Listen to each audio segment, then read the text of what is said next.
Hey everybody, and welcome to another episode of Rob's World of Boxing. Let's get it. Alright. Hold on.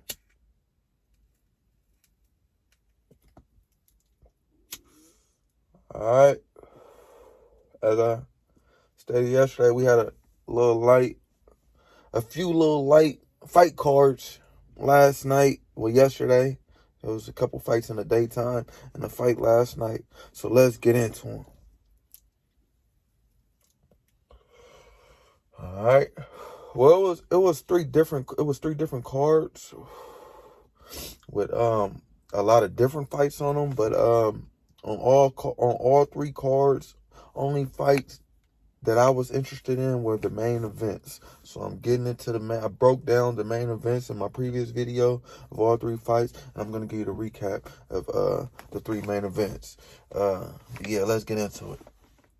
Our first fight was between Abdullah and versus Jorge Linares. Abdullah was 14-0 with 8 KOs. Jorge Linares was 47-6 with 29 KOs. Like I said, the fight was in Russia. It was an early morning fight. The fight started at 6:37 o'clock a.m. out here. But yeah, I watched the fight. It was a pretty good fight. It was a pretty competitive contest all the way up until the last round when Abdullah hit Linares with like a left hook uppercut type punch and floored him. In the 12th round, Linares could have been winning the fight at that point, and when he got put down with that shot, he got up and he proceeded to get knocked down a couple more times until on the last time he got knocked out, down, the ref stopped it.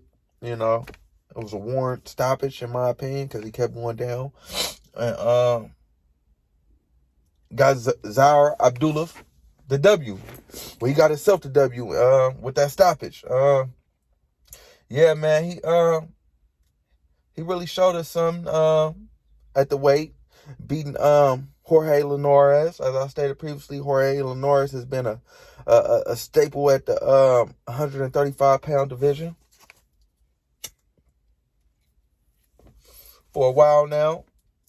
So, yeah, you knock him off is no small feat. So, congratulations, Zaire Abdullah, on your win last night. But, yeah, let's get into the second fight that was on last night, the Amir Khan versus Kell Brook. Amir Khan was 34-5 with 21 KOs. Kell Brook was 39-3 with 27 KOs. Yeah,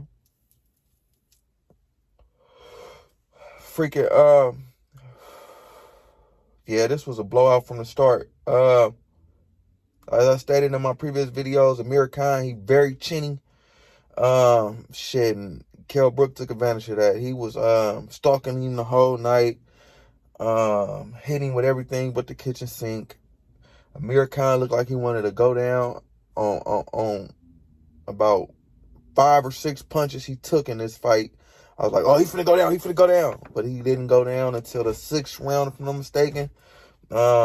Yeah, I didn't score it or anything like that. I was just watching the fight. Like, yeah, this nigga, he's finna go to sleep any minute in front of all these people. And I kept anticipating it, and every round, because that's all I seen was him moving his legs and throw a little flurry every now and again. But that's all he was doing was just, it looked like he was getting tired, and he looked like he was getting walked down. It looked like it was only a matter of time, which it was only a matter of time before Kell Brook walked him down and gave him them chocolate brownies.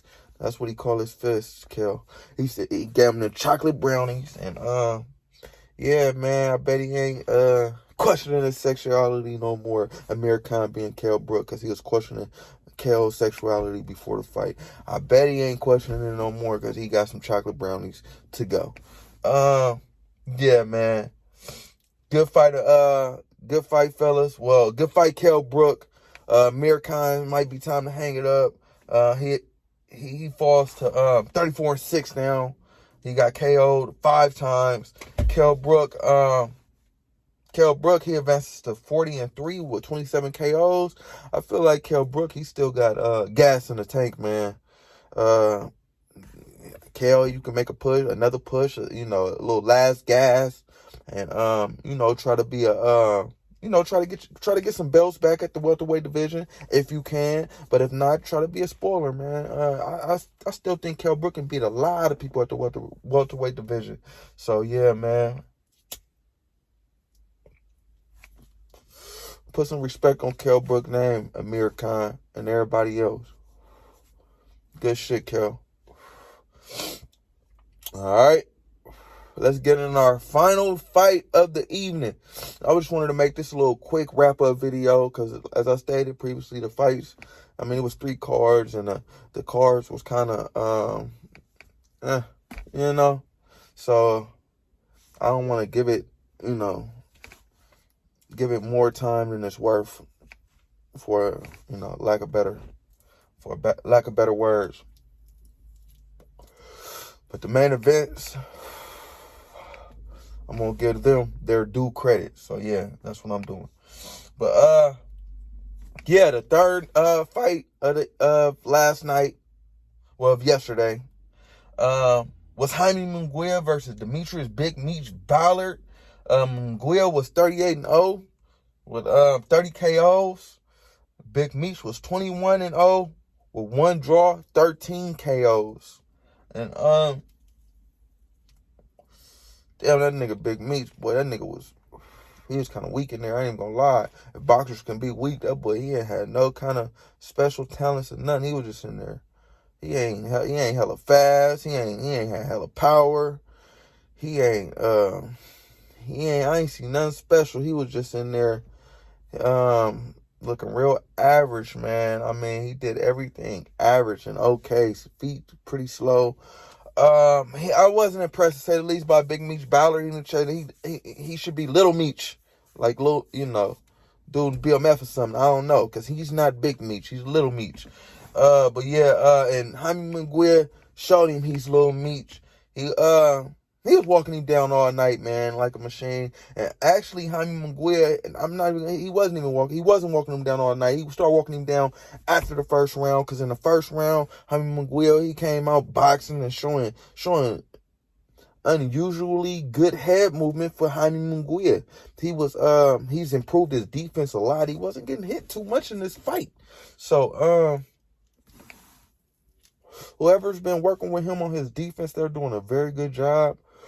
Keep up the good work. But yeah, he came out in the first round making Meech miss and, moving his head and his waist a lot.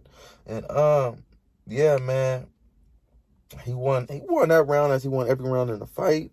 But yeah, in the second round, he started walking him down more, walking him down,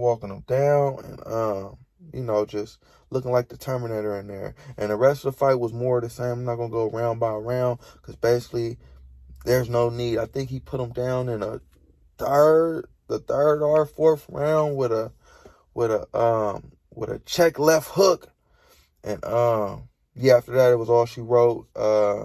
Big Meech got back up, and he got put back down real quick.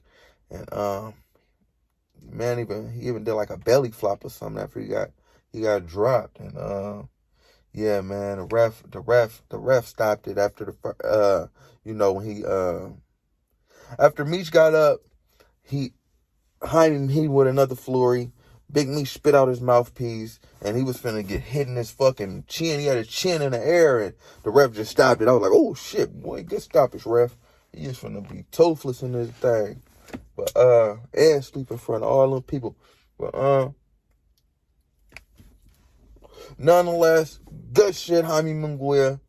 He advances to 39-0 with 30 KOs. That boy almost got 40 fights. It's time to fight somebody, boss. It's time to throw your name in the hat at 160 and fight them champions and get some belts, man. Let's get it, man. I don't want to see you in there with nobody if they ain't a champ. You know, because you, man, you on that level, man. They've been bringing him along slowly and, you know, as they should, get the money and make sure he develop his boxing skills, because as I stated previously, he was just a come forward fighter.